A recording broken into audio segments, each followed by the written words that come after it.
membuat acara kita diberkahi. Maka mari kita tadahkan tangan kita sebentar ke hadapan Allah, memohon agar acara kita sukses dan bermanfaat setelah itu insyaAllah. A'udzubillahi minasyaitonirrajim. Bismillahirrahmanirrahim. Alhamdulillahi rabbil alamin.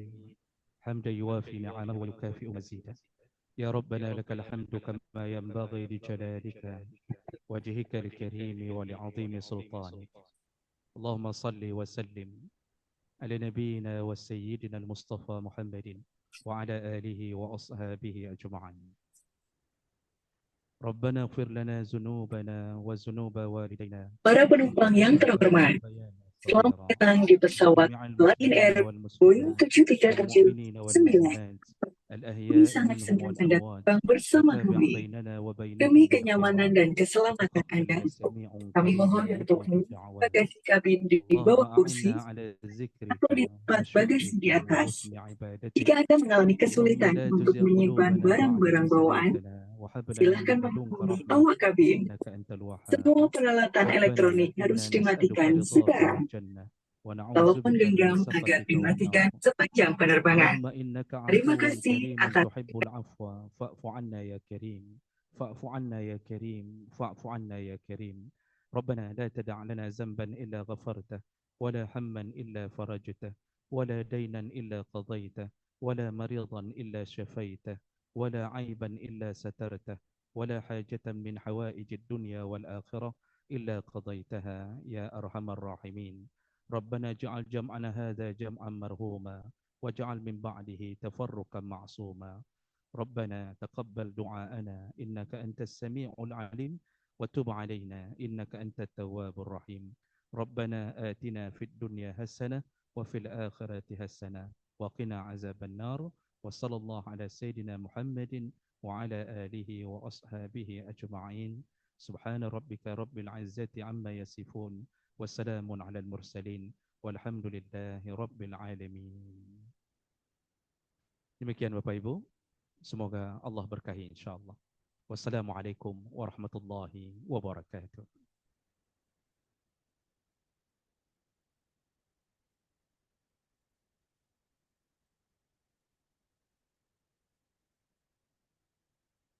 Thank you.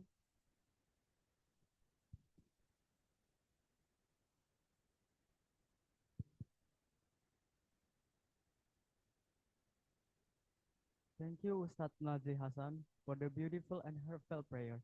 May you bring blessing to this conference. We will proceed to the opening remarks.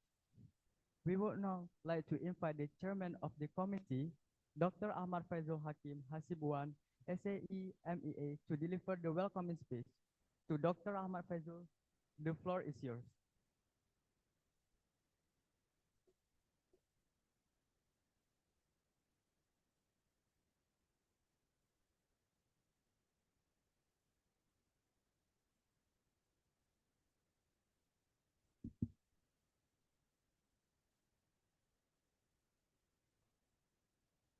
Bismillahirrahmanirrahim. Assalamualaikum warahmatullahi wabarakatuh. Alhamdulillahirabbil alamin. All praise is due to Allah, the Lord of the world, who has given us the strength and ability to organize this important event. Salawat and salam be upon our beloved Prophet Muhammad, peace and blessing be upon him. Good morning, Honorable Rector of Universitas Malikul Saleh, Profesor Dr.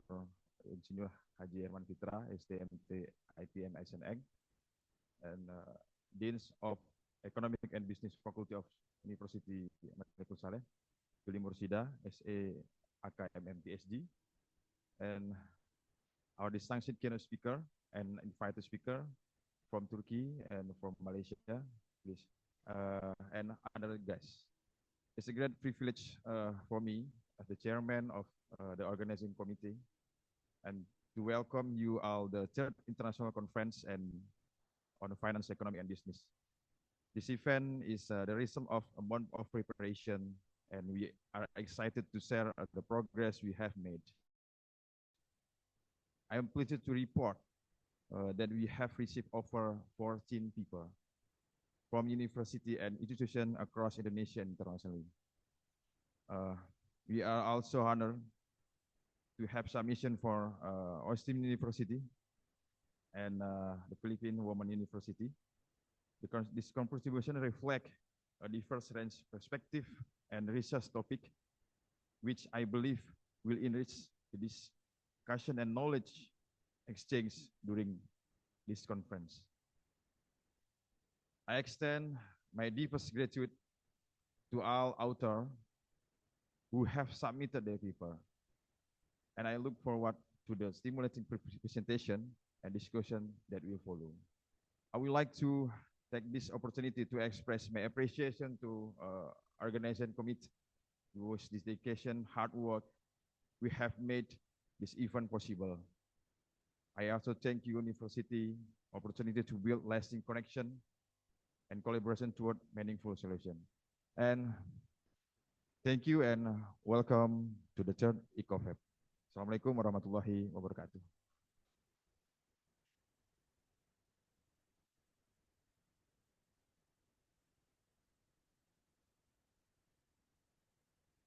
Thank you to Dr. Ahmad Faizul for your warm remark.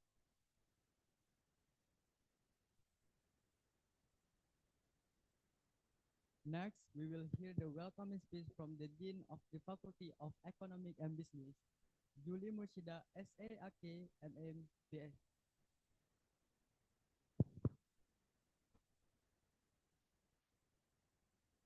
Next, we will hear the welcoming speech from the Dean of the Faculty of Economic and Business, Julie Murshida, SAAK, MM, PhD.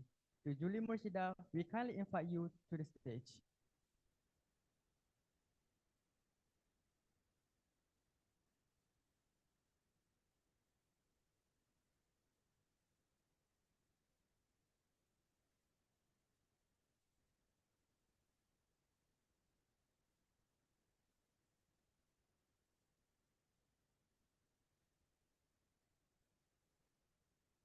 Bismillahirrahmanirrahim. Assalamualaikum warahmatullahi wabarakatuh. Very good morning dan salam sejahtera untuk kita semua. Alhamdulillahirabbil alamin. Praise to Allah Subhanahu wa taala, the most gracious and the most merciful. Salawat and salam to our beloved Prophet Muhammad sallallahu alaihi wasallam. Peace and blessing be upon him. My respect goes to Rector of Universitas Maliku Saleh, Professor Dr. Insinyur Herman Fitra, all Vice Rectors, Deans, distinguished committee members, our respected keynote speakers. 4 of them are here with us now. They are Prof. Hakimi, Dr. Murad, and Professor Paslan from Ostim, Turkey, and also invited speaker. They are Dr. Rafida and Dr. Farah. They are from UTM, Malaysia. Our esteemed guests and participants who are joining this event this morning. I also would like to say welcome to ex-students from UKM. Welcome to Universitas Maliku Saleh, and enjoy your cultural camp around a week in Unimau. It is a great privilege and honor to welcome you to the 3rd International Conference on Finance, Economics, and Business. On behalf of the Faculty of Economics and Business, Universitas Maliku Saleh, I express our deepest gratitude for your participation in this important event. As we gather today, I would like to emphasize how important it is for us as academics, researchers, and professionals to continuously engage with the evolving global issues in our fields. Today's conference is a platform where we can collectively explore and discuss cutting-edge research and innovative solutions for some of the most pressing challenges, particularly those related to climate change and sustainability in the context of economics, finance, and business. In recent years, our world has been undergoing rapid changes. These changes call for new approaches, new ways of thinking, and most importantly, collaboration across various disciplines. This conference provides the perfect opportunity to discuss these emerging trends and challenges and learn from each other's experience and insight. I am deeply grateful to our keynote speakers who will share their valuable knowledge and experience with us today and also tomorrow. Your contributions are truly appreciated, and I'm confident that your insights will enrich our understanding of how we can address the challenges of climate change and sustainability within the framework of economics and business. To all the participants, I encourage you to actively engage in the discussion, present your ideas, and collaborate. Together, we can develop meaningful and sustainable solutions that will benefit our institution and contribution to global progress. I would also like to thank the organizing committee for their hard work and dedication in making this conference in reality. Without your efforts, none of this would have been possible. Once again, I welcome you all and wish you a productive and inspiring conference. Thank you very much. Billahi taufiq wal hidayah. Assalamualaikum warahmatullahi wabarakatuh.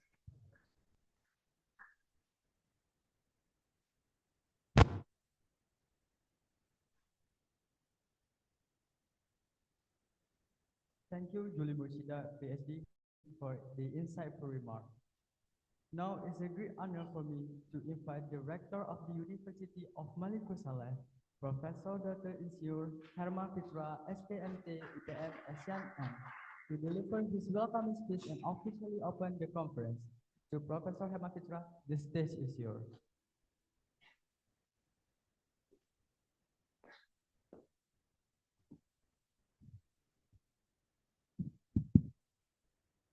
Bismillahirrahmanirrahim. Assalamualaikum warahmatullahi wabarakatuh. Good morning, ladies and gentlemen. Alhamdulillahirabbil alamin. Wassalatu wassalamu ala asrafil anbiya'i wal mursalin Sayyidina Muhammadin Rasulil Amin wa ala alihi wasahbihi ajmain. Amma ba'd. First of the all, let's pray and many thanks to our God, Allah Subhanahu wa Ta'ala, who have give His mercies and blessing us, so we can attend this agenda in international conference without any trouble and obstacle.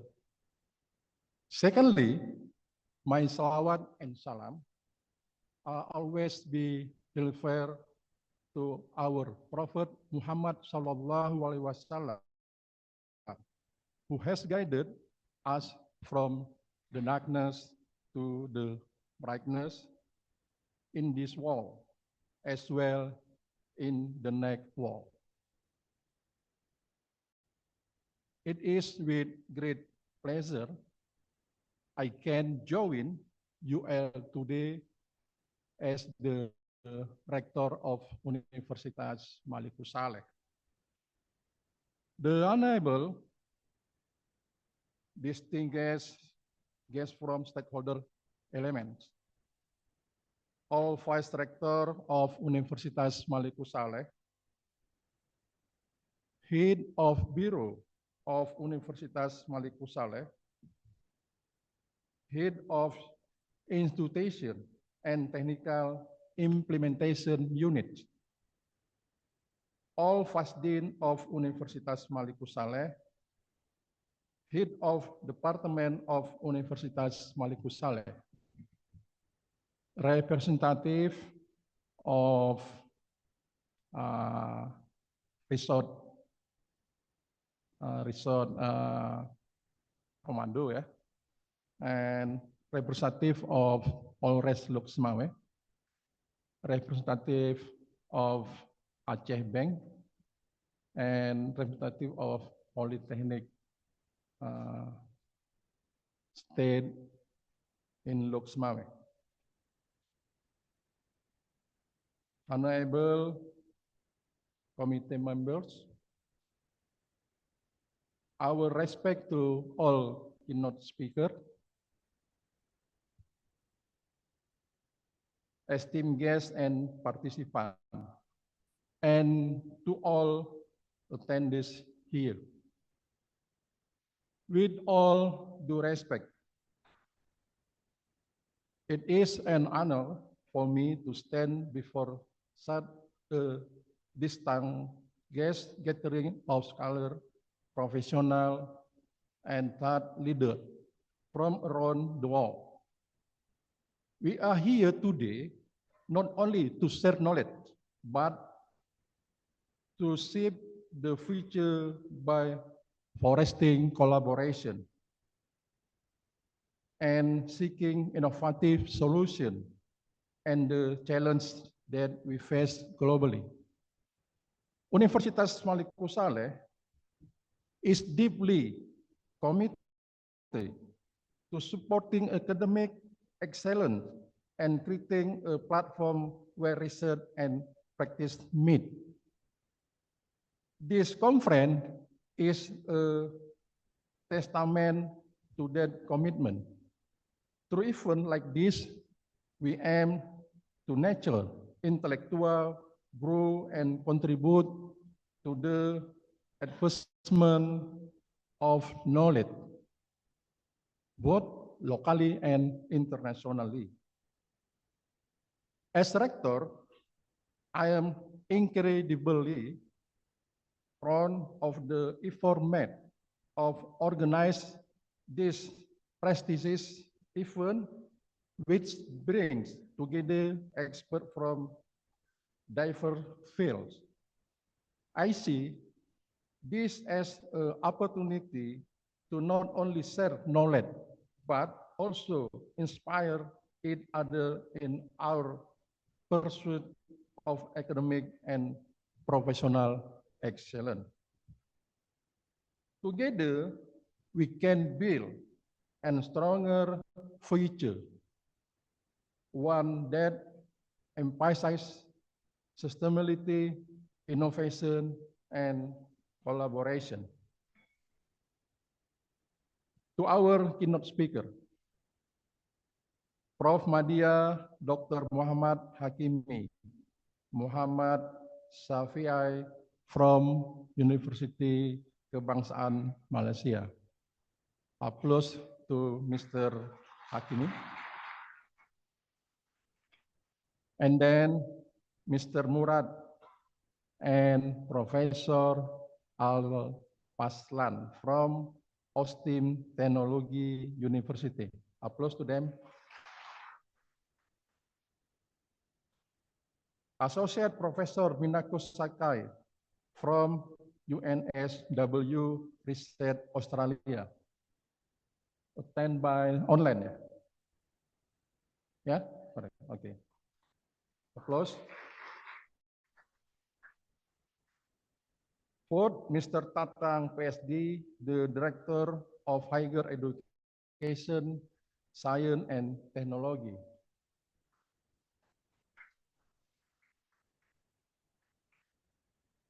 To our invited speaker, a representative of Bank Indonesia, Dr. Farah Akmar binti Anur Salim. Correct? Yes. And Dr. Rafidah binti Osman from University Technology Malaysia. Thank you ya, keynote speaker. Thank you for your invaluable contribution. I look forward to hearing your perspective on the critical issue we face today. I am confident the insight shared here will have a lasting impact on all of us and the work we do going forward. Additionally, I would like to acknowledge the presence of 8 international students from University Kebangsaan Malaysia who are joining us today. Please stand. Please standing. How many ex-people, ex-student? 8 or 5? 8 or 5? 8, 5. Okay. Thank you. Thank you. Yeah. Their participation increase our effort and underscore our commitment to global economic collaboration.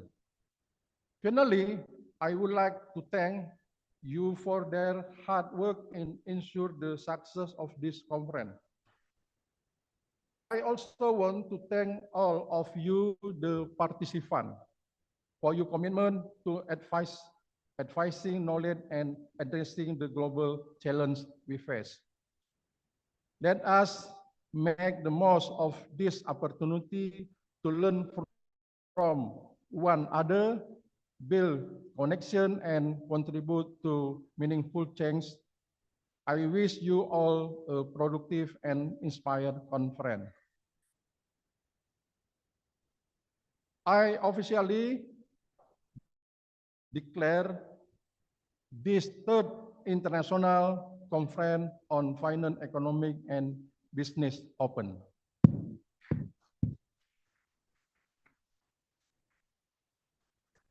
Thank you very much for your attention.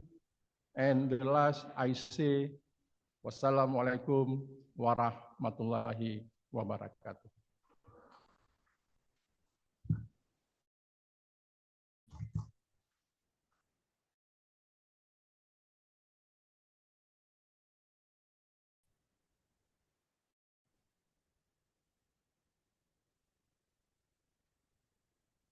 Thank you, Professor Herman Pitra, for your speech and for officially opening today's conference.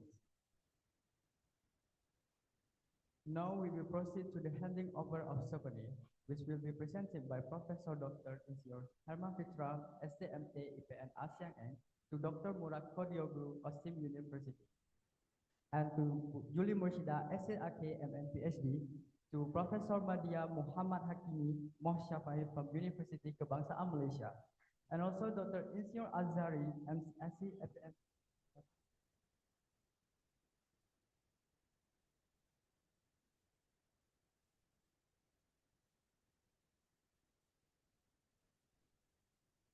Now we will proceed to the handing over of souvenir, which will be presented by Professor Dr. Insinyur Herman Pitra, STMT IPM ASEAN Inc., to Dr. Murad Kodioglu, Ostim University.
Now we will proceed the handing over of souvenir, which will be presented by Yuli Murshida, SSAK MMPhD, to Professor Badia Dr. Muhammad Hakimi Muhsyapai from University Kebangsaan Malaysia.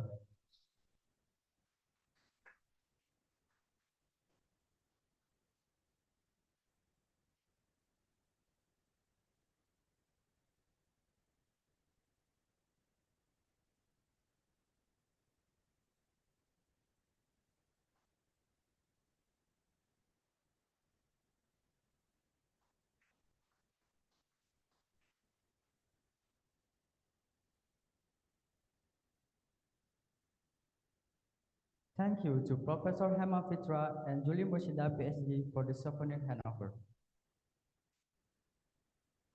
Ladies and gentlemen, that brings us to the end of our opening ceremony for the third International Conference on Finance, Economic and Business ICOFEB 2024. Thank you to our honored guests and speaker for setting tone for what promises to be inspiring and enriching event. Now, as we transition into the heart of the conference, it's my pleasure to pass the stage to our moderator, Charisma MBA, who will guide us through the next session.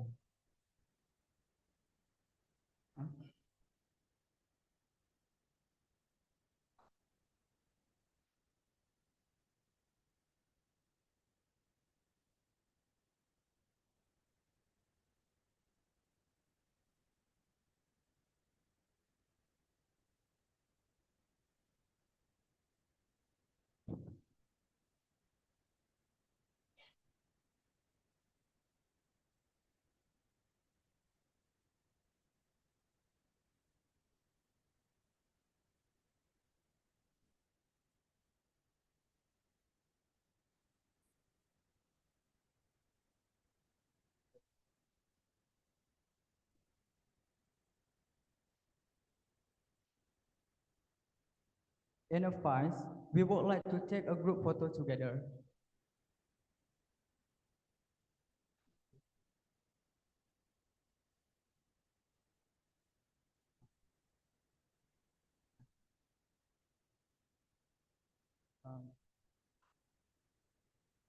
To Professor Dr. Insur Hema Fitra, STMAEPM ASEAN ANG, to go to the stage and take a picture with invited speaker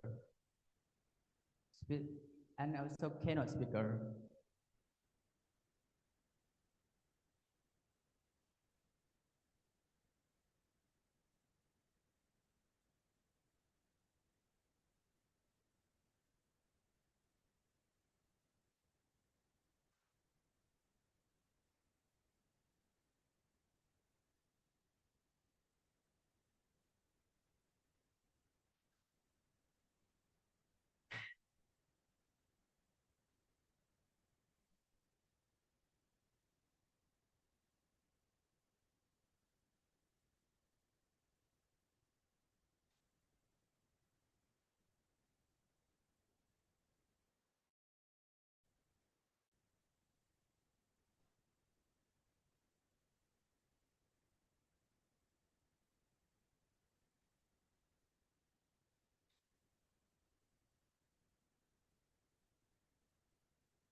For the next agenda, we're gonna take picture with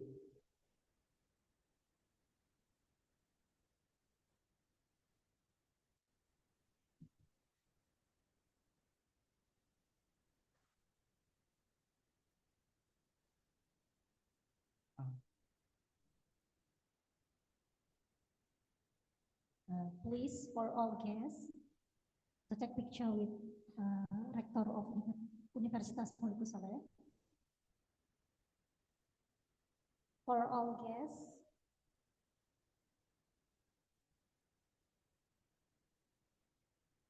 yeah.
Okay, the next, the students from UKM, please take a place for taking the picture of the rector for all students from UKM.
And the next, for all community with keynote speakers and rector, please take a place for taking the picture.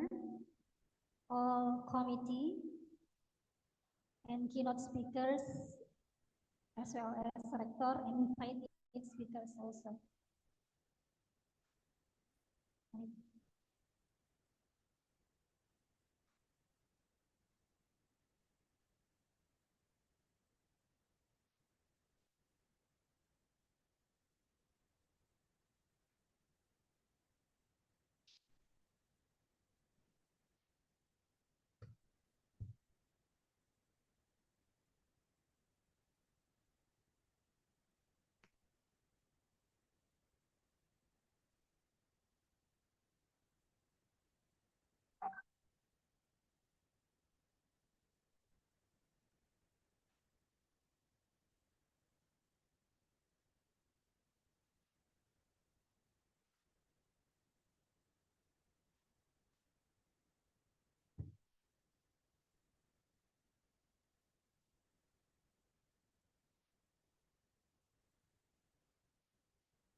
Okay, thank you everyone. Now we take around 15 minutes for coffee break. Please enjoy your meal.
Okay, everyone.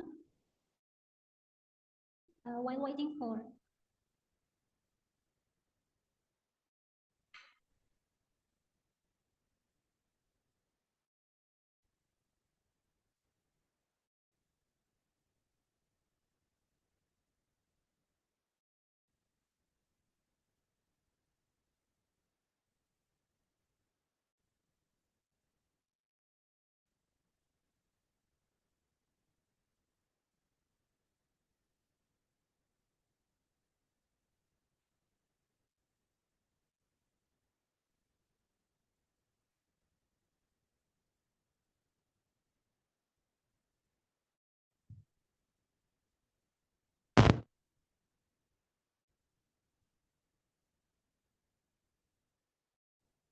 Okay, everyone, while waiting for our first keynote speaker session to open, let's watch the video of our first keynote speaker, Associate Professor Minako Sakai from the University of New South Wales, Australia.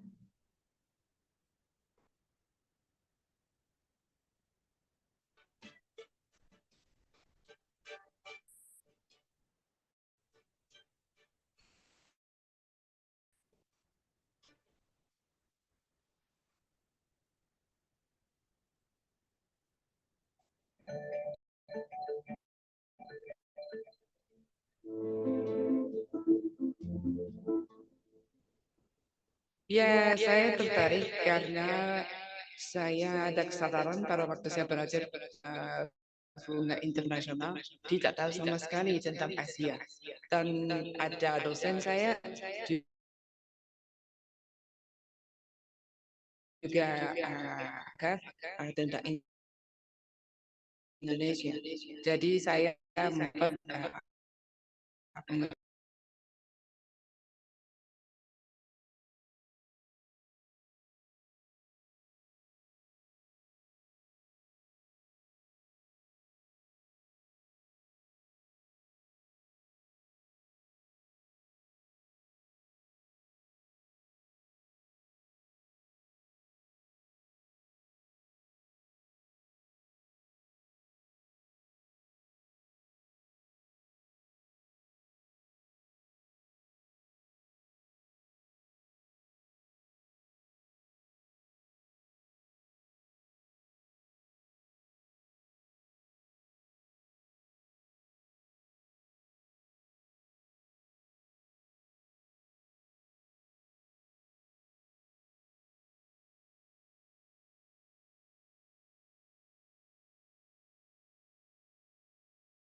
Yes.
Yes. Ini kasih zoom, orang zoom. Udah, terima kasih.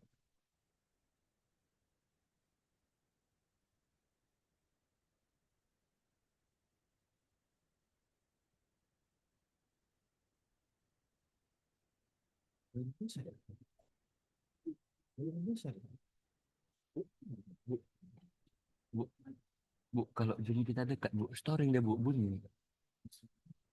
Kalau misalnya ibu pakai punya Mimo TV ya, cuma satu ya gitu suaranya. Bahasa cuma sana aja, bu, sana aja. Sana aja, bu. Sana aja.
Sakai. Are you here?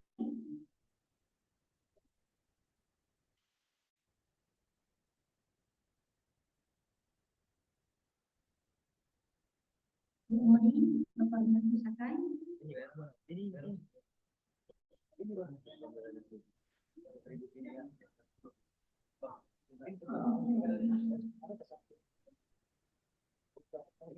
Welcome, Dr. Sakai. Thank you very much for coming, even though it's virtually. So, before we listen to the presentation of our first guest speaker, let me introduce our guest speaker for you.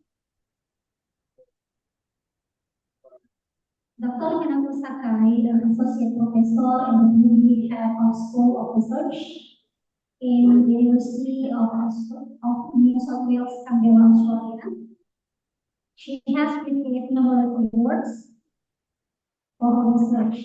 In October 2023, she received the Indonesian Government's Culture Award, Anugerah Kebudayaan Indonesia, as well as the UNSW Vice Chancellor's Award for Excellence in Higher Degree Research Supervision.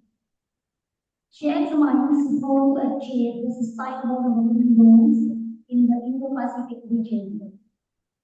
Dr. Senin Sakai has played a significant role, particularly with the students under her supervision, helping them understand the Indonesian language and culture. She also held research fellowship with the College of Art and Social Science, ANU Asia and Pacific, Cornell University, and the National University of Singapore.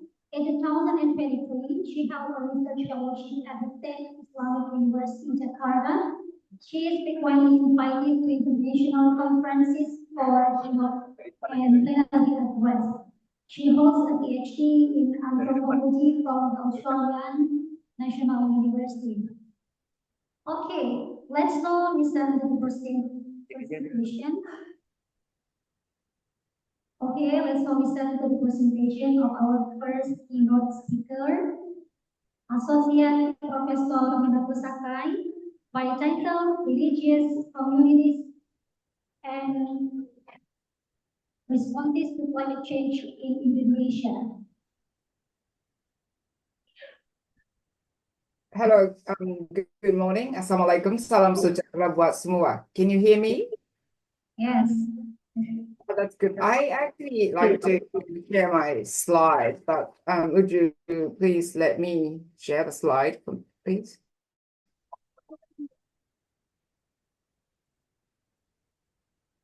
I don't think I can't send a request.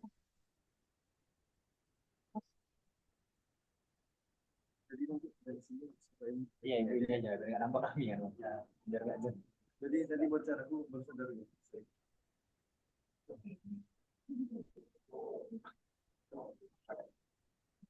Yeah, still I can't. Yeah.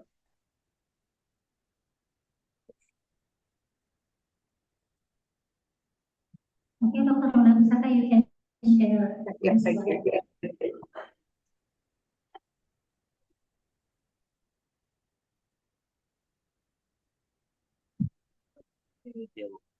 Can you see my slide? Yes. Okay, good. Thank you very much. And I'd like to start again. So, Assalamualaikum and salam sejahtera buat semua. I'm very pleased to be here, and I really very honored to be part of this conference. And thank you very much for the chief of the committee, Dr. Ahmad Fazal Hakim Hasibuan, and also distinguished guest, Dean, and can I call you Ibu Risma as a moderator? So thank you very much for having me here. And today I'd like to talk about this issue of religious communities and sustainable development, enablers and challenges. So reflecting my background, I'm actually going to talk about how religious communities can be part of this really great challenge of climate action. And I'm showing you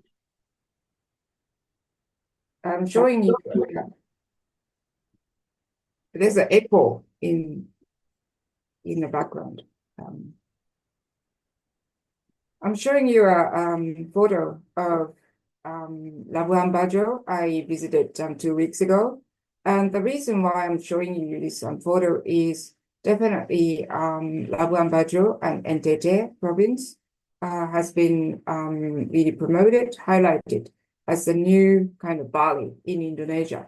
And so what I really thought about is as Indonesian government really focuses on its emphasis on development, particularly towards East, what actually we need to do, including responses to climate change. That's a significant challenge, and that's on my mind, and that should be on everyone's mind to move Indonesia forward. So my research area has been, broadly speaking, international development in a sense, because I'm always looking at this issue as part of development. But I started off from international relations and moved to anthropology, because I really think it's always important to really see what people on the ground see as enablers.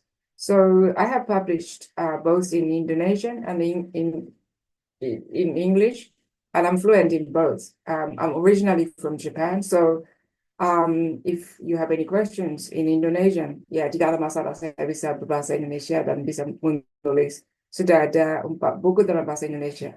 So my stance is really to see this concept of empowerment, what local communities need. And I have been publishing particularly with a focus on Islam, and on how Islam, which is often seen as oppressing to women, can actually work as enablers in Indonesia for women to find a kind of opportunities to empower themselves. And last year, I was also very much honored to receive Anugerah Kebudayaan Indonesia from the government. And I'd like to say thank you, and my commitment is to be part of this intellectual pursuit and to share my knowledge. So in that sense, I'm very pleased to be here. So one of the latest kind of research which I did with my research partner, Professor Amelia Fauzia from UIN Jakarta, is to look at Islam, and particularly as an enabling kind of framework for sustainable development goals. So we asked, sort of how does religion work to achieve gender equality? And how does Islam assist Muslim women in achieving economic empowerment in Muslim countries? So the book actually has got a section, Saudi Arabia, South Asia, Indonesia. We really wanted to see how Islam can actually work.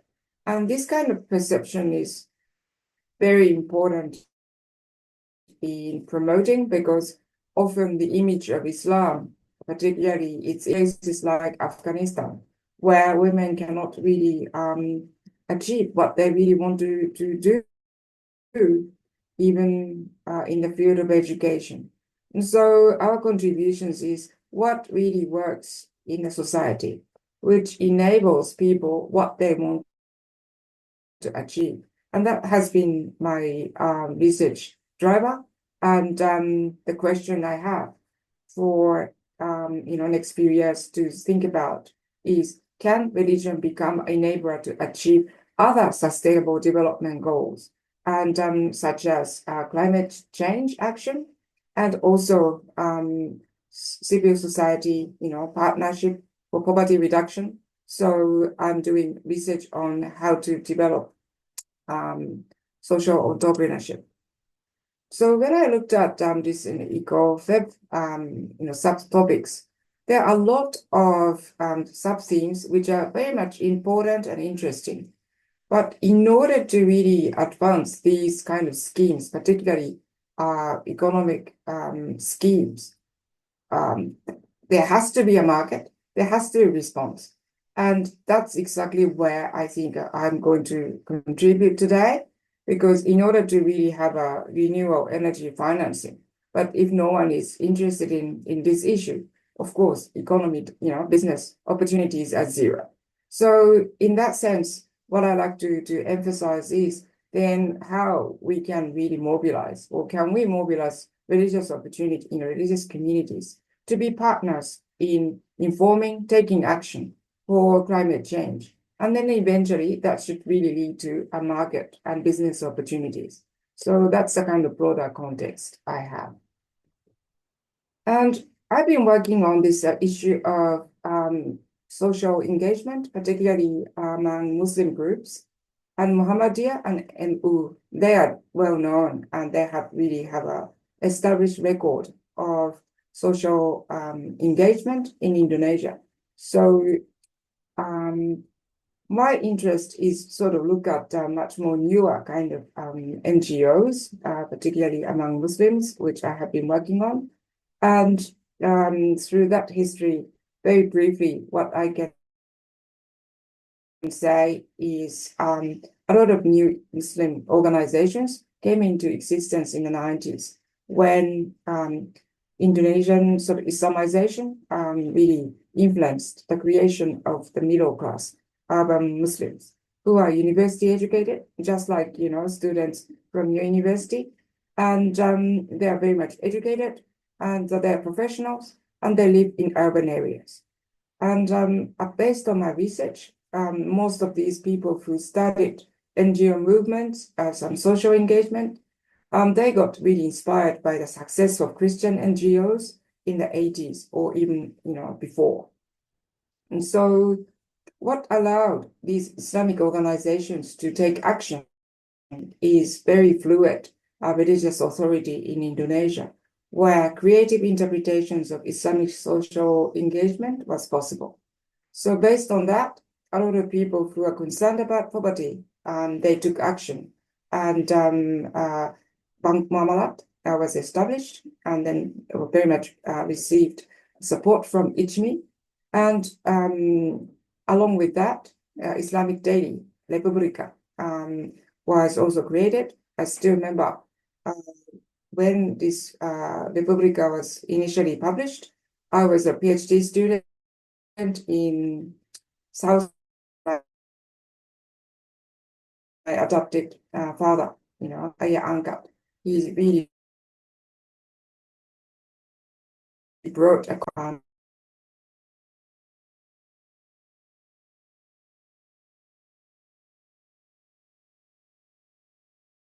masyarakat, he gave me a copy. So as a scholar with Dompet Wafa Foundation, programs really spread. Surely it's through media, initially like Harian, Republica, now definitely social media. And also on the ground, I point out that pengajian, Majelis Taklim, and Arisan, these kind of opportunities are facilitating the spread of the notion of social engagement. And so I started looking at Dompet Wafa, particularly as an actor. And their focus is definitely for poverty reduction and creating jobs and people who can really empower themselves to be able to really earn income and then support the family and then eventually contribute, give zakat, sedekah, and even wakaf as voluntary donation. And I've been very much interested in this movement, and I have also looked at their activities. And so Dompet Wafa really focus on poverty reduction and a lot of economic activities, education. I think that's a wonderful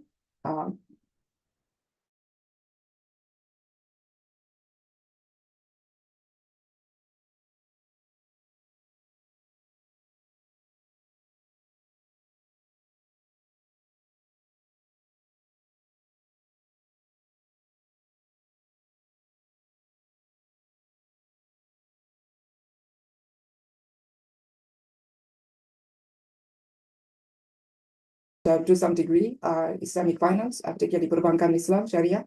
And on the right side, you can see the table, which I obtained from the internet source, that Indonesia, as the largest Muslim country in the world, but if we look at share of the Sharia banking market share in still hovers a little bit above 7%, not ever reached 10%. So if you look at the Sharia market, globally, Indonesia really accounts for 2%, which is very small. So that is probably kind of a reason, why then, that's the case. Just to be fair, I'd like to also bring, some of the activities, Christian and Catholic-backed social engagement for poverty reduction and health, programs in Indonesia. And I'm just sort of giving you one example from, Catholic-based Sede Bethesda, funded by Yakum Foundation. And they're really much also active in poverty reduction and health. Here, Pendidikan HIV. So they're very much concerned about health areas, and they have been doing a wonderful work. But then I think there's a really strong expectations that, okay, poverty reduction, that's one of the key items in sustainable development goals. Therefore, can we expect the same kind of engagement from religious communities to address one of the most important issues on social justice, economically, socially, which is to protect our globe, from climate change. So can religious communities become agents for climate change? And that's a reasonable question to ask. And there are some articles coming up, and they are often, also highlighting religion can work as morality, important morality principle guided by religions. And some articles really look into some of the key concepts which can be associated with protection of the globe. And also, there are some cases, of analysis of key concepts, guiding the protection of the environment. And but to date, what I can say is somehow religious community much limited. So the talk which I really am now developing is why is the case that even though religions do have morality, guidance for the congregations, why congregations do not follow the kind of order from the religion, and why then key concepts, to protect the environment, do not seem to work. So these are kind of questions I like to talk about, because if no one is interested, there's no market, no business opportunities, or no action for important, climate change agenda. And so when I started looking at this issue, religious communities, and that's one of the reasons why I also recently went to eastern part of Indonesia to look for some of the kind of maybe initiatives. Maybe it's because I don't know. No one has done this research. So I always have a kind of skepticism. Maybe it's not reported. That means it's not there. It's just we haven't found them. So when I started doing this research, definitely Catholicism, the Pope, Francis, issued Laudato Si and follow-ups, Laudato Deum. I hope my pronunciation is right. Very, put it simple, it's sort of Catholic version of fatwa by the Pope to protect and to take action for to protect environment. And if you look at in Indonesian case, MUI definitely on the left side, you can see the a lot of fatwas to protect the environment. So in terms of the kind of religious edicts and decisions, definitely the highest, we can say, religious authorities are taking action. And in Australia, I found a national conference which will take place in early October, backed by multi-ethnic, multi-facial communities to really take action, particularly no new coal mines and gas in the meantime to reduce emission. And so in that, I can say there are some movements, but looks like when we look at the market, when we look at the business opportunities, it seems very limited. And in fact, I can say that there are a lot of contradictions. So the Pope came and visited Indonesia and met the Imam from Jakarta, and they actually made a declaration that all the faiths will get together to protect the earth. But slightly earlier than that, Nahdlatul Ulama Muhammadiyah, menjadi pemain tambang. Wapres jangan sampai rusak lingkungan. That seems to be kind of very much kind of contradictory activities, which I can see. And so I think the key points I like to convey for the last few slides as my kind of analysis is identifying the challenges for religious communities to become effective agents for climate change action. Why this resistance is happening. So based on the literature I have read, definitely there's a resistance from the congregations to changes, even to reduce simple plastic materials. And also, in order to deal with environmental issues, Catholic priests are not always well equipped to convey this. So there's a kind of lack of resources. So that's in Catholics in the USA on the case study. And also in the indigenous kind of understanding of the catastrophe and the religious interpretations of the situation also affect why this climate change is happening. It does not mean that people in the Pacific don't believe in that, but they also have a kind of different interpretations of what they are seeing. Or they can see that their islands are actually submerged under the water, but how they see why, it's not really simply just give the scientific information to the community. And another, I think, most key important issue which I like to highlight is, I think, in my view, why this so religious orders are not going through.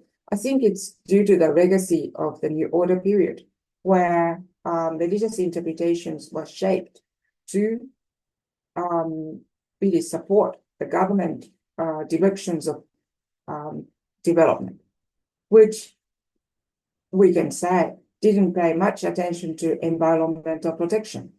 So religion, in order to be viable as a religion, had to be compatible for neoliberalism. So the growth focused religion development is the way to go. So suddenly we are now asking, people to take action for environment. Does not seem to be in line with what they have been doing.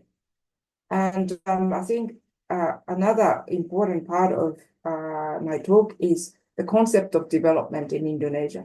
It has been always pro-growth, poverty reduction, surely. But then in order to really have a political say, which can be seen as political opposition, it has been very kind of put into a negative context, subversive to the government. And so this really in the 80s, land disputes, family planning, law, on organizations to really acknowledge Pancasila as the foundation. These kind of changes definitely affected the way people interpret religion. And therefore, as a result, Muslim activism for social justice or Christian activism, that's mainly for poverty reduction. And in the case of Muslims, particularly in the 90s, financing against loan sharks and, creating jobs, they seem to be the only direction where, as in social engagement, based on religious faith has been manifested. And another challenge is NGO workers are also often employed by donors and funding, so they are less grounded in the community. So that also makes it difficult. So as a result, middle class, the bulk of the middle class who can actually buy and take action, also create climate finance, they do not necessarily see this particular climate change as very critically important part of their life. So I think much more sort of interest is more to display their status as a middle class, which is often driven by, consumerism. And, well, making use of mosque or church as the place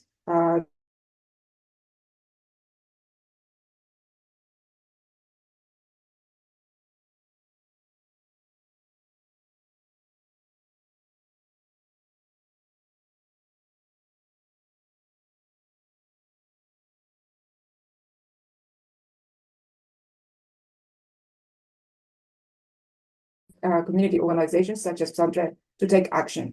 And so it can be to reduce the risk of disasters or environmental protection. And so these are kind of definitely happening by and pushed by really led by the sort of leaders of Sandren who really see this as really essential to protect their existence. And also church-based groups, support rubbish collection as a new environmental green jobs, which I saw in Labuhan Bajo. And so, and also people who are, as I said at the beginning, are people who are religious, also see religion as a moral guide, and it's important to protect the, globe. So these two photos are from my recent trips to Indonesia and from NTT. And this really rubbish management, plastic recycling is definitely one of the areas where there should be a kind of opportunity for business development. And on the left side is shows really successful social entrepreneurship in Kupang, where recycling is actually going in partnership with a company. On the right side, you see a waste management facility, which is no longer working because there's no kind of business which actually is financially viable. So therefore, it was initially a donation of the facilities, which actually didn't, continue. And so that's what I'd like to convey. And I'm very happy to take questions either in English or Indonesian. Yeah. Saya menantikan pertanyaan dan diskusi. Terima kasih. Assalamualaikum dan salam sejahtera buat semua.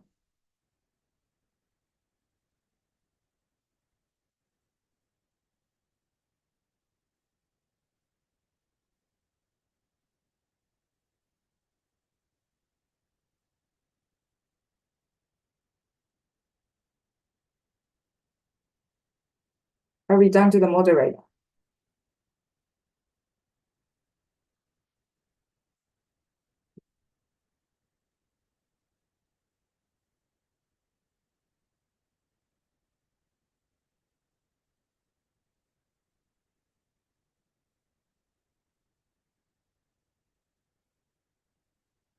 Hello.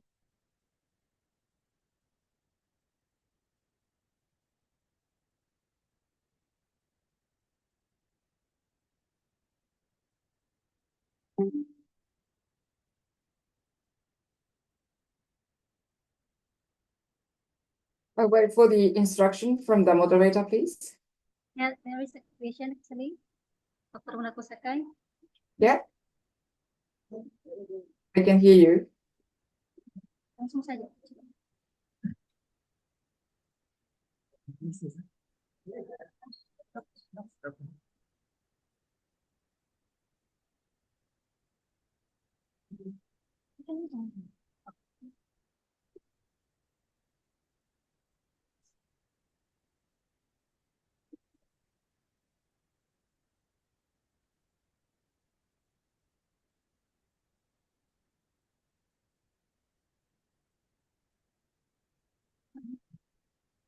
Um, Thank you.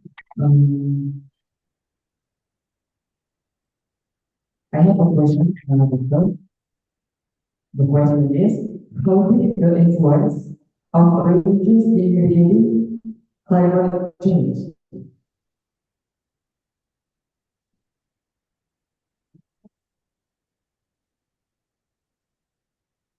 Can you hear? Yeah, now I can hear. If you can speak through the microphone and do not echo, then I can answer. I can hear. Thank you.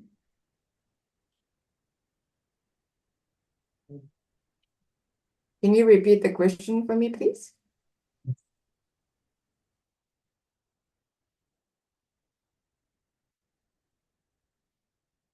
I cannot hear the gentleman.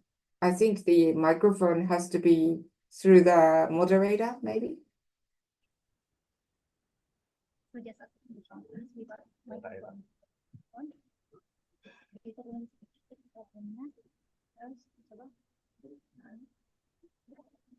question is, how big the influence of religion in mitigating climate change?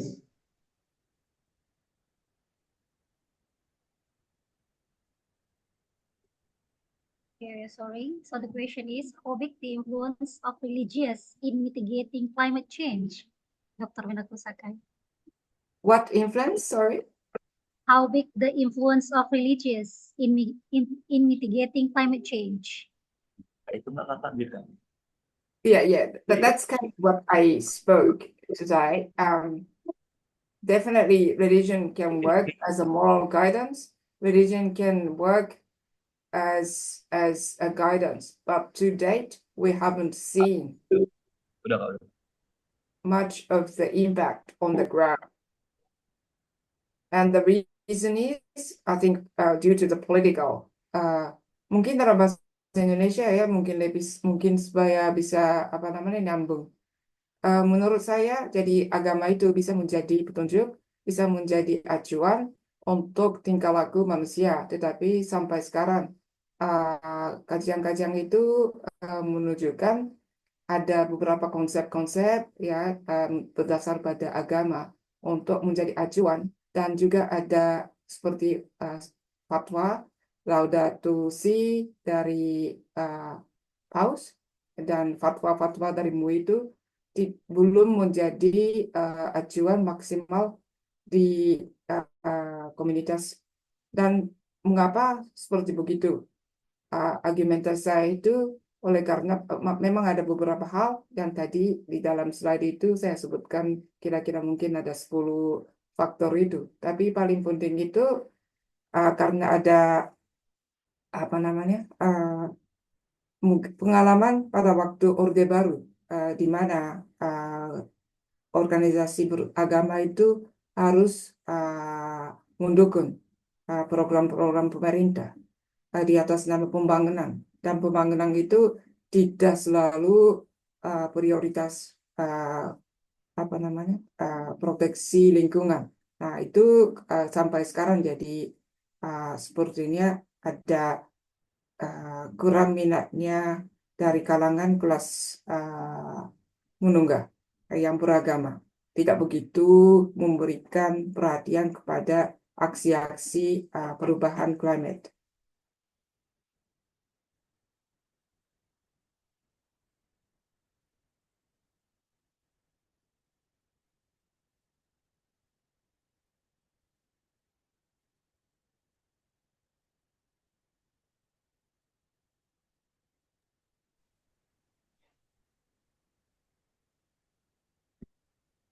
Ya, saya kembalikan ke moderator. Oke,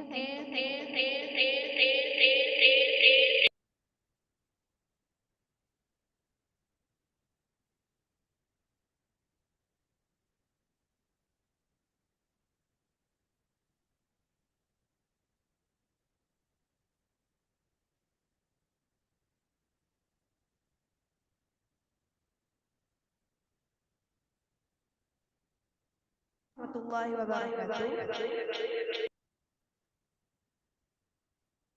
myself. My name is Jihan Sastabila from the Management Department. I want to ask you a question.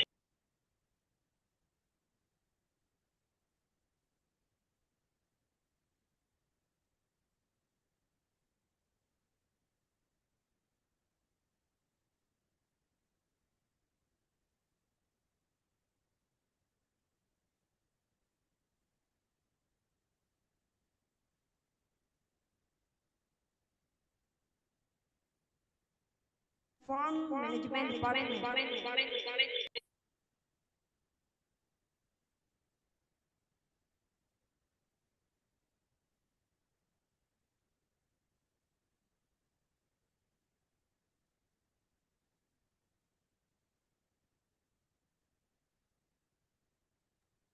Is it clear, Dr. Runako Sakai? I'm sorry. That's okay. So the question, can you hear the question? Yes. Oh, no, I couldn't hear the question. Maybe can you repeat the question for me?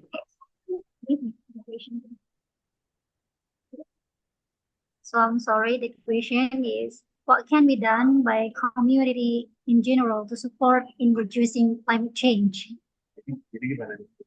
Yeah, that's a very important question, and I wish I had known. But one important thing is, I think, education. So, but education about climate change to religious leaders as well as community people, and that really has to be everyday life. Particularly, this climate change seems to be an abstract concept, but when we talk about waste management, masalah sampah and plastic, these are kind of concrete items which people can identify with. And that's where I hope the government, as well as also educational institutions like university, Universitas Malik Saleh, for example, Aceh, can really bring attention to this. So I'm very pleased that this conference is focusing on climate change. And yeah, so I think immediately, definitely education is definitely one step we need to take together. Okay, thank you very much for your answer. Is there any question? Are there any other questions, please?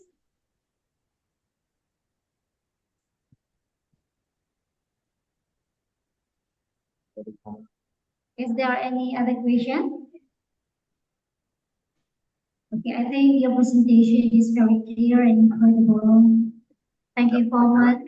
Thank you very much for joining us today in your My pleasure. Thank you very much, and all the best for the rest of the conference. Let's see you. Bye. Okay, so with the conclusion of the session, we have reached the end of today's event. Again, thank you very much for Associate Professor Nabu Sakai for her valuable contribution. And I would like to thank to everyone for your active participation. And I would also like to apologize for that mistake for during this host. Now I hand the session over to the next moderator, Dr. Busaini. Again, thank you very much, Dr. Nabu Sakai, for coming to this event.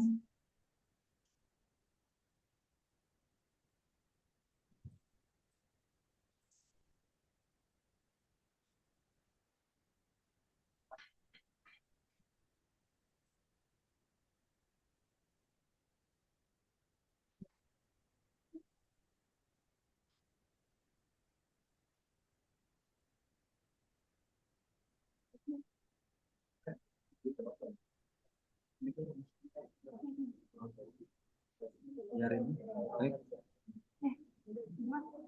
ini dua Yarin di nggak masuk.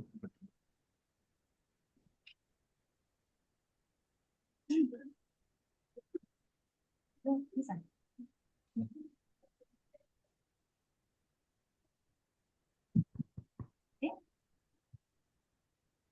Itu.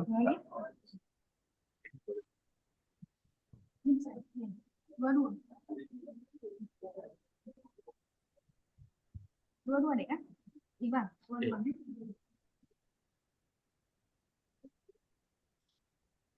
Kalau enggak ini juga ada, Bu. Ini juga ada.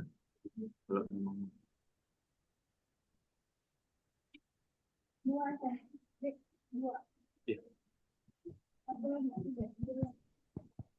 Ada seperti Dari bonek itu.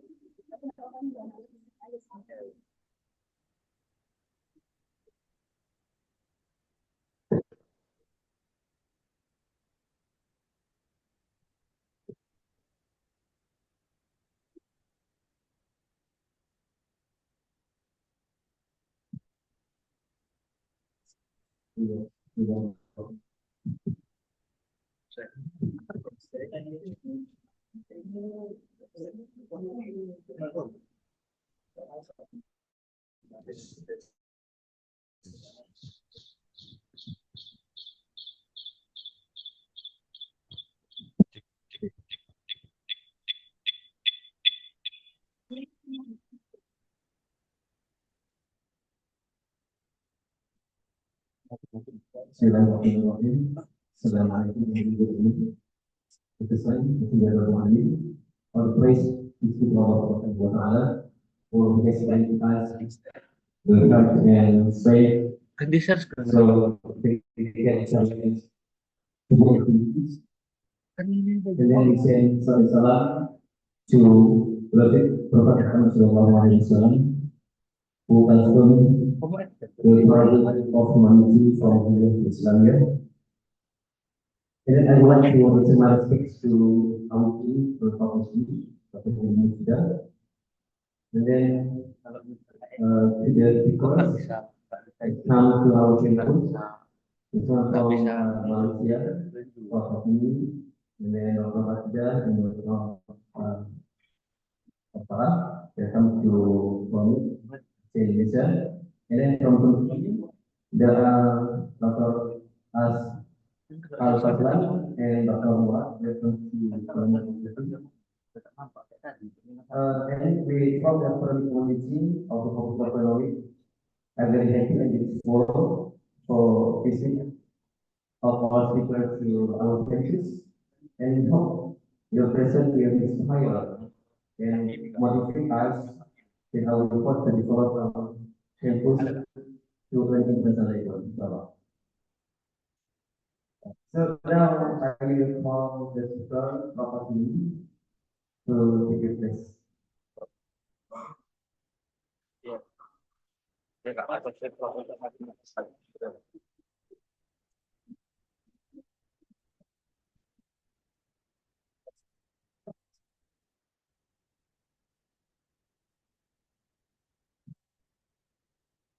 Ladies and gentlemen, before speaker will play his paper, I would like to introduce Prophet Lee. The complete name Muhammad Hakimi bin Muhammad Shafi'i PhD, now professor. And then he is bachelor in Sejarah and Economy in 2004.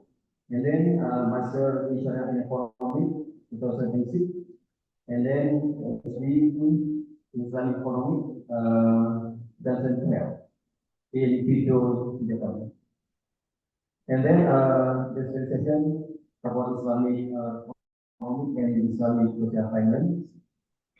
So as you know, he has certification, certified reference journal article, and two books, and six chapter book, and 39 conference paper and glossary. Until now, he has do 41 research projects.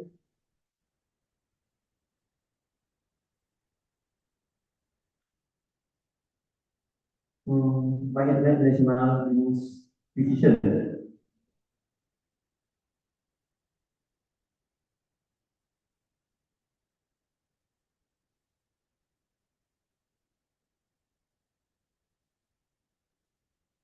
Sorry. information from the team. Also, we invite the speaker from the TV, Dr. Murad and Dr. Azlan, speaker from the.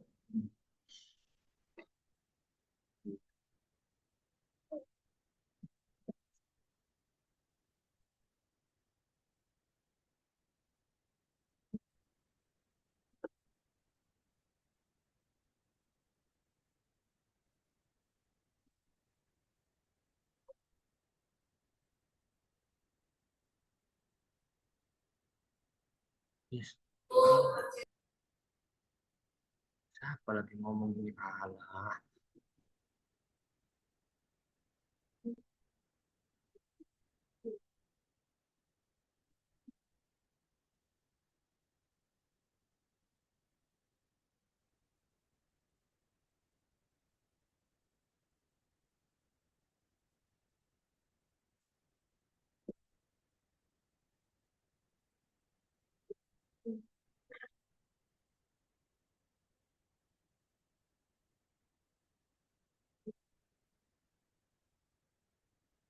Okay, this is fine. Our speaker. We want to the Professor Muhammad Kiri to present about theoretical and practical consideration of inclusive Islamic social finance in enhancing cultural society, and then we present speaker Murad and Itu kan yang satu si Murad Kak. Terus our three for Kak, ini ku mute all dulu Kak. Soalnya ada yang panik. Nanti tolong di unmute Kak. Bismillahirrahmanirrahim. Alhamdulillahirabbil alamin wassalatu wassalamu ala asyrafil anbiya'i wal mursalin wa ala alihi wa sahbihi ajma'in. Wa bi syarri sadri wa sidri amri wa hukmatan lisani yafqahu qawli amma ba'd. Thank you very much. Hakimi Kak, Hakimi. Bapak itu namanya Hakimi Kak. Fully remark and distinguished speakers Nama Bapak itu Dr. Muhammad. Iya, Muhammad siapa itu? Iya Kak, nama Bapak itu yang Dr. Muhammad Hakimi Muhammad itu Kak.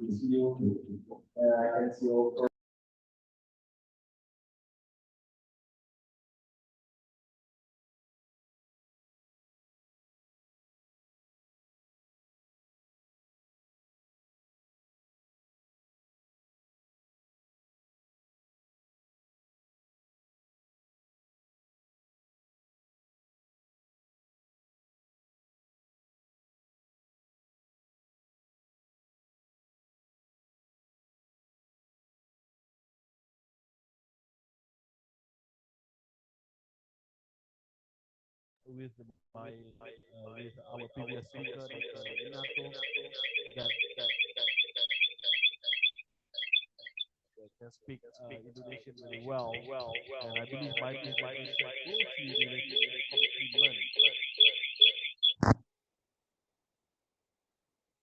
to complement with my presentation as well. I got 30 minutes, and perhaps I can do less than that, so that we can have more interaction on the.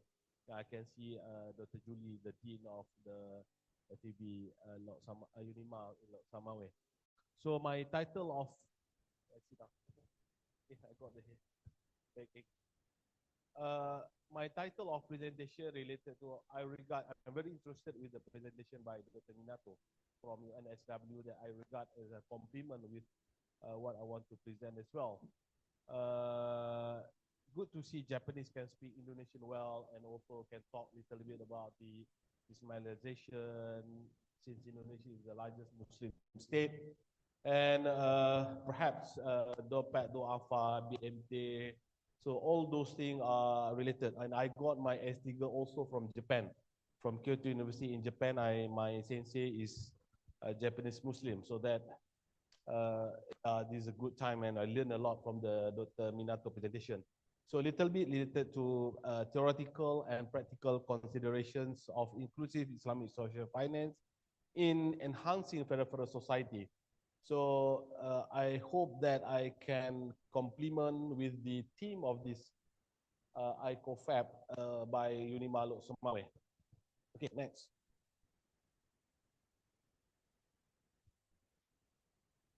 Next. Okay. I have three things that I want to share with you based on the title of my presentation. The first one related to social exclusion and well-being.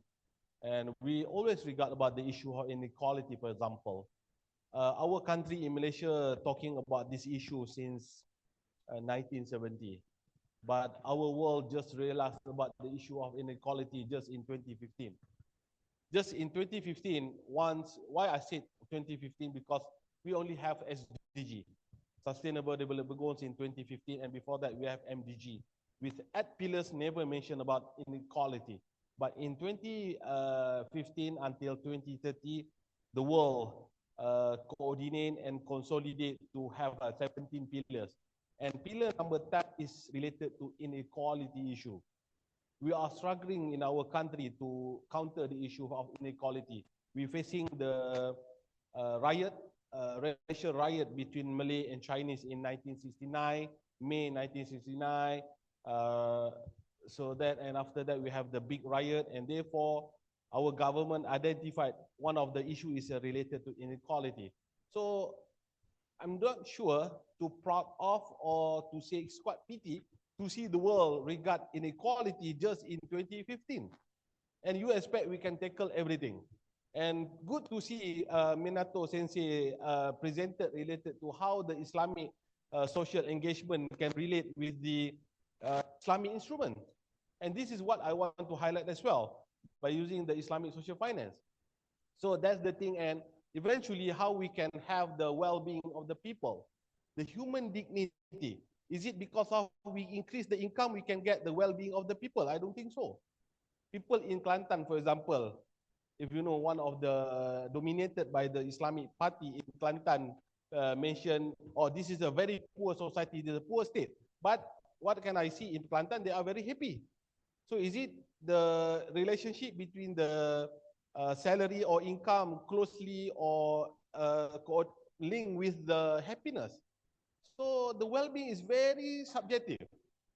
I can see people in Lok Samawe very happy as compared to people in Jakarta. They are struggling. They are moving out from their house at night and come again to their house at night. So that's the thing. And based on that, I want to highlight about the Islamic social finance. People in Indonesia mentioned, I'm very sure you are familiar with the term of ziswaf, right? Zakat, infak, sadaqah, and wakaf. And what's we need to do way forward. Okay, next. Okay, this is the first term, social inclusion, as the, yeah, this is more quite the introductory, the element of ethical system for competitive market economy after the collapse of communism, and we do have the capitalism, and then we can see people isolated from the program because rich getting richer, poor getting poorer. So the process of participation of the people, particularly for people who are disadvantaged through enhancing opportunities, access to resources, voice and respect for rights. Is it people in Palestine, for example, have their right? Okay. Is it people in isolated remote area in maybe in Malaysia or Indonesia have their right like what people in Jakarta they do have? So all these things we can see the things of the opportunity that must be given. If at least it's not equally, at least give some space for them. So that's the thing. Okay, next. Or maybe I should control the. Okay, so this is also the definition of social exclusion. The complex process where some groups or communities are systematically unable or denied from the access to right, opportunity, and resources. Okay, and the implication they cannot fully participate in the economic activity, community politics, and social life. Okay, next. Let's do this quickly. These are all the definition. Okay, and therefore, based on that, these are the three issues that people based on our ongoing research. I'm very interested with the point of Minato Sensei previously, because she argued that people go to BMT or Dompet Duafa because they don't like Islamic Bank. And I also noticed in the issue of, for example, crowdfunding flourished in American since 1990s. People don't want to associate with the banks. So bank is one of the professor in my university regard bank is like giant in the economy. Even though the economy collapse, the bank still gain the profit. And therefore we can see the trend as well. And therefore the impact of the social exclusion through the vulnerability, poverty and inequality, and how through the instruments or the institution or through the system that we do have, even though the government centric or social market centric can put into the process. So that's the argument that I want to highlight, and that's why I regard my presentation is truly complement with the presentation by the Minato Sensei. Okay, next. And then from the social well-being as well, as I mentioned, the issue of prosperity, the issue of health, and also the happiness. Is it the increase of the income or the salary can give the prosperity for them? For example, human dignity. How we can ensure the issue of people in the urban can gain more opportunity to make money, and then they regard they are getting prosperous or getting more happier than people in rural area. So all these things we have to realizing about the scenario and combining the economic resources. I mean, the economic theory, for example, with the anthropological element from the social science, humanity centric is really crucial for me. So that's why through the ICOFEB, we can see the link between the anthropologists like Minato Sensei and like maybe from the Professor Ahmad through their presentation. Okay, next. And this is the other thing, between the prosperity and human dignity. If you look at about the World Bank, they are moving toward the prosperity, okay, the economic prosperity. But if we look at, I got to know that Unimal also got assistance from IDB, Islamic Development Bank. Islamic Development Bank highlighting about human dignity. So how we combine between prosperity and human dignity? Tak logik di akal kalau orang ada makan tetapi jiran di sebelah tidak ada makan. Okay, this is what we can regard unacceptable. And therefore, the inclusivity through the opportunity, okay, this is also the argument by Professor Yunus of Grameen Bank. Now he's we can regard as the Prime Minister of Bangladesh. He's our good friend as well. Okay, we have the Yunus Center. How he give opportunity to the women in particular, and therefore they can move out from the poverty. So this is what I want to highlight about the issue. And all these things related to, if we look at from the literature or the theory, all these things are closely related with prosperity and human dignity. Go to the school, even though now there is trend that people don't want to go to the school or university because they will go debt compared to job. So these are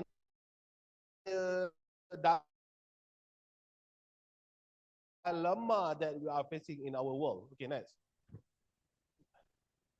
Okay, these are also the issue, human capital, social capital, financial capital, physical capital, through the economic empowerment. Okay, next. I want to do this. Okay, to conclude for my first part of the presentation, economic peripheral society isolated that are outside. I mean, they have limited resources. They don't get the equal opportunity compared to others. And is it we can regard our student in the university also peripheral people? I don't think so. So marginalized people through the vulnerable. So All these things we have to consider as well, understanding their background, and therefore we can give the remedy or the solution to the, I mean, at least alternative to solve the issue. Okay, next. I move to the second part of my presentation. I want to highlight two instruments that I regard closely related to tackle the issue of social exclusion, as well as the issue of fairer society. The first one related to wakaf. Okay, people regard, maybe in Turkey we always refer to Turkey as the, I mean, the historical elements of wakaf flourished in during the era of Osmania. I am very interested with the element of this one. True wakaf is not only pious or the piety, it's not because of ibadah. We can see the execution of wakaf from the historical point of view. The final part, the fruitful integration of the mosque and the market. Blue mosque in the Turkey, they're built by the wakaf, but the bazaar surrounding the blue mosque is also the market. So how the integration between private and public, spiritual and material, and individual and communal. So how we give space to tackle the issue of a society by using the instrument of wakaf. So that's my first argument. Okay, move.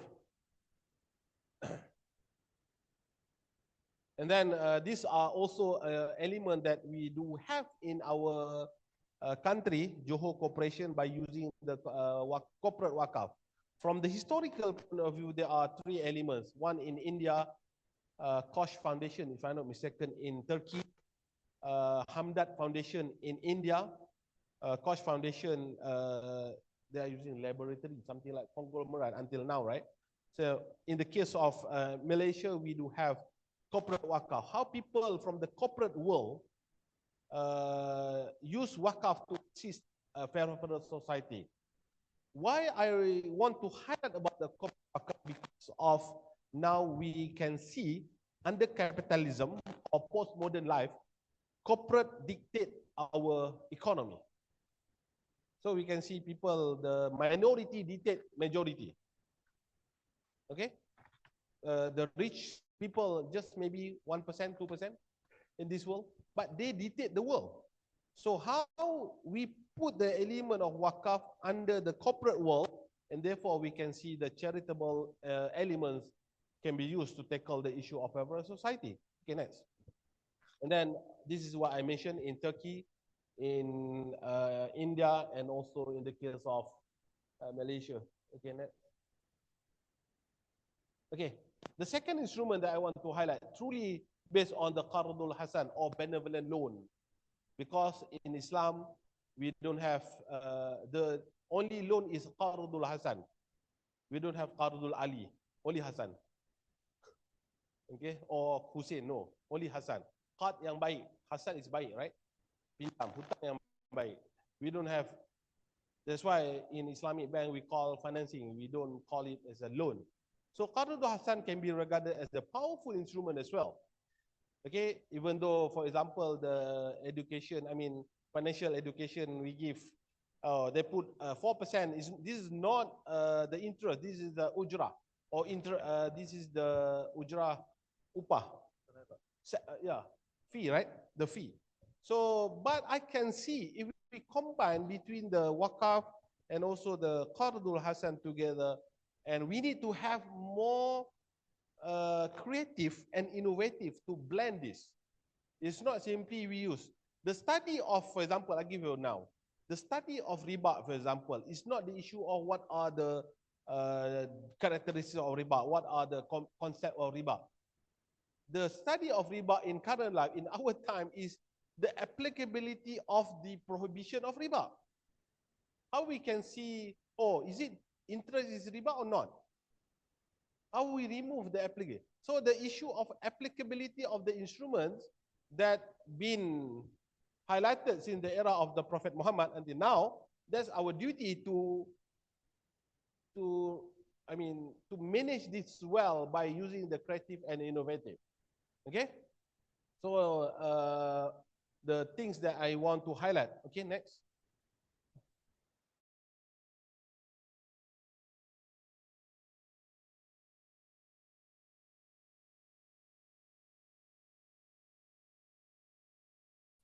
Okay, I think you can the audience for this slide. Yeah, okay, okay. Okay. Uh, the Qadrul Hasan is the purpose of the load for the continuity of life. Peripheral society is struggling for their life. Okay, so we put the Qadrul Hasan together, but we need to manage with the corporate people by using the wakaf element as the rightly combined with the Qadrul Hasan, and then the reward under the philosophical argument of Qadrul Hasan is not to get the reward in current life, but for the hereafter. And therefore, how we have this thing, the philosophical abandoned in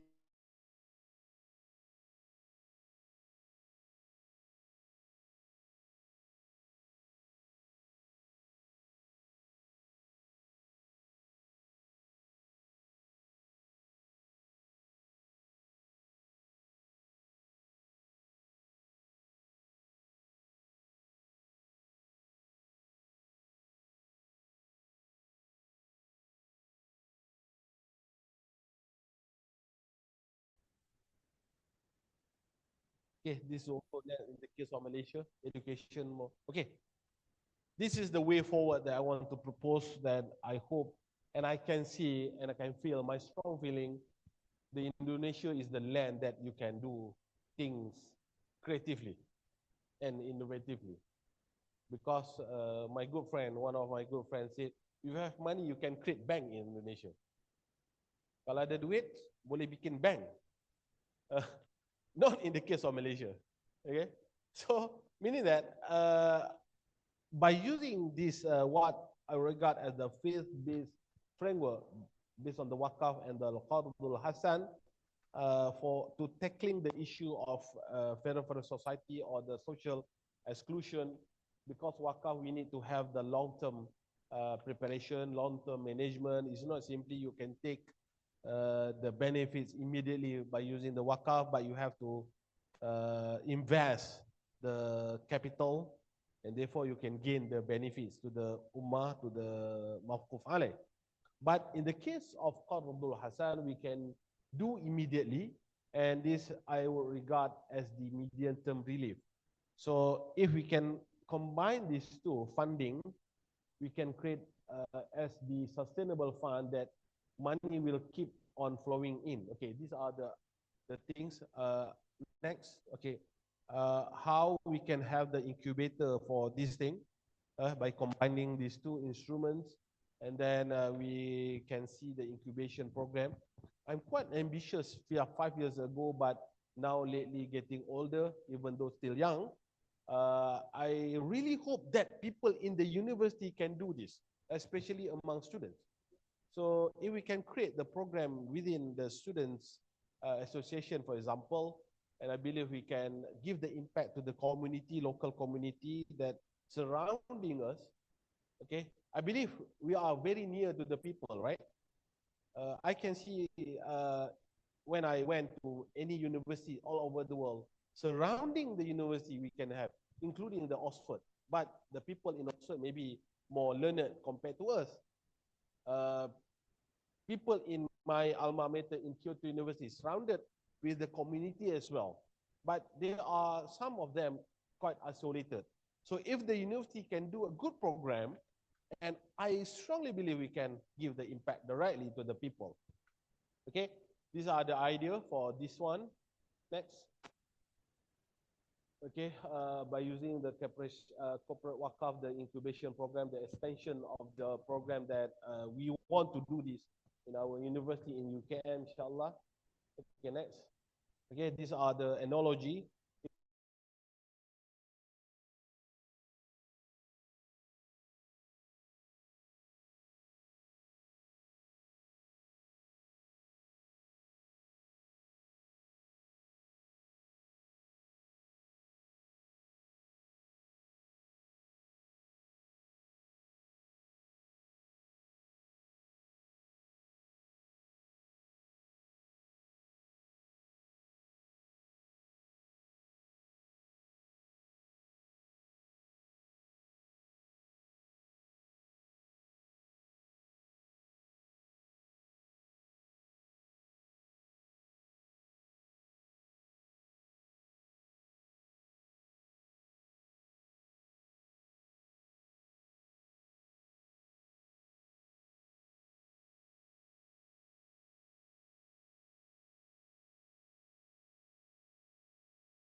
we need to have, I mentioned, we need to have very creative.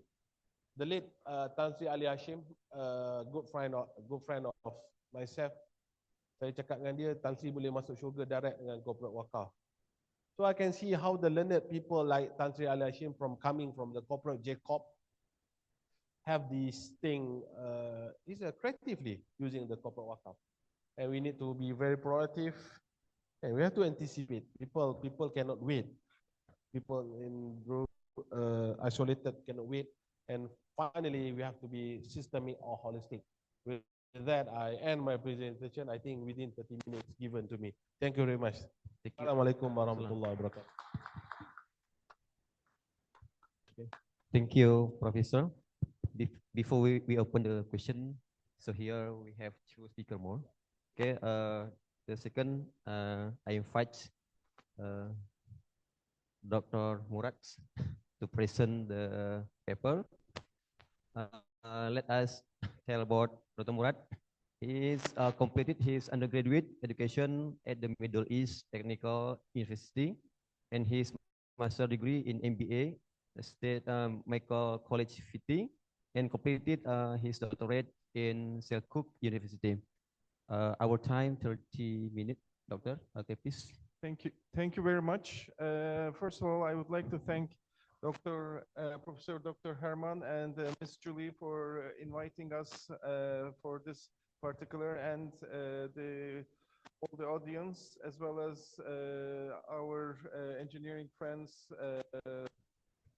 and Dr. Sufyan and all people who has been helpful for us our visit.